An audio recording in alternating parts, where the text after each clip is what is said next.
రంగారెడ్డి జిల్లా ఇబ్రాహీంపట్నంలోని అంబేద్కర్ విగ్రహానికి పాలాభిషేకం చేసి పూలమాలలు వేసిన బీఆర్ఆర్ ఫౌండేషన్ చైర్మన్ బూడిద రామరెడ్డి ఆన్లైన్ గేమ్స్ వద్దు, ఆఫ్ గేమ్స్ ముద్దు అంటూ యువత డ్రగ్స్ కు బానిస కావద్దు అంటూ నినాదాలు చేస్తూ ఆన్లైన్ బెట్టింగ్ 2 యాప్లను నిషేధిస్తూ పార్లమెంట్లోని కొత్త చట్టాన్ని బిల్లును ప్రవేశపెట్టడాన్ని బీఆర్ఆర్ ఫౌండేషన్ చైర్మన్ బూడిద రామరెడ్డి స్వాగతిస్తూ రంగారెడ్డి జిల్లా ఇబ్రాహీంపట్నంలోని అంబేద్కర్ విగ్రహానికి పాలాభిషేకం చేసి పూలమాలలు వేశారు. బీఆర్ఆర్ ఫౌండేషన్ విద్యార్థులకు అన్ని విధాలుగా సహాయపడుతుందని ప్రతి గ్రామంలో అవగాహన కార్యక్రమాలు చేపట్టాలని బూడిద రామరెడ్డి అన్నారు.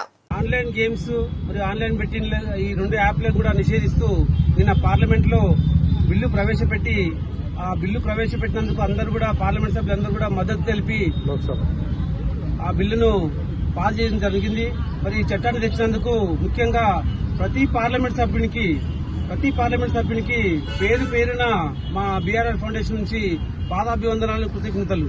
ఎందుకంటే దేశంలో ఈ ఆన్లైన్ బెట్టింగ్, ఆన్లైన్ గేమ్ల నుంచి వల్ల చాలా మంది యువత బెట్టింగ్లు పెట్టి గేమ్లు ఆడుకుంటా చాలా లక్షల కోట్లు పట్టుకున్న సందర్భాలు చాలా ఉన్నాయి.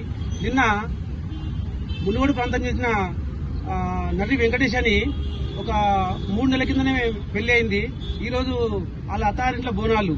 మరి అతను ఉరేసుకుని చనిపోవడం జరిగింది. ఎందుకంటే ఈ 3 నెలల్లో ఆయనకు ఆన్లైన్ బెట్టింగ్ నుంచి ఒక 15 లక్షల రూపాయలు పట్టుకుంటూ బంగారం పోయింది.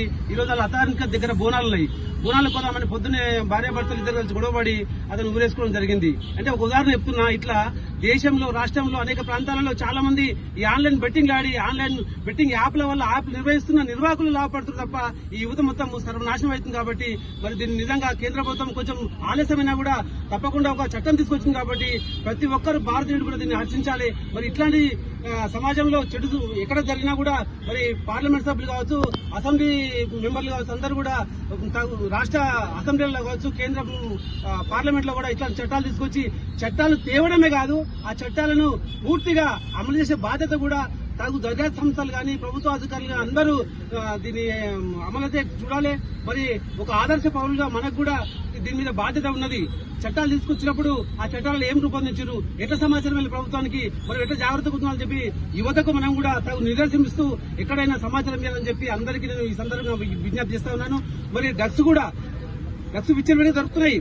నిజంగా పట్టుకుంటున్నారు, కేసులు చేస్తున్నారు. కానీ ఎక్కడ డ్రగ్స్ సంబంధించిన గంజాయి కావచ్చు, కొకైన్ కావచ్చు, ఈ మధ్యన ఆ క్లోరోఫామ్ అనే గంజాయి కొత్తగా వచ్చింది.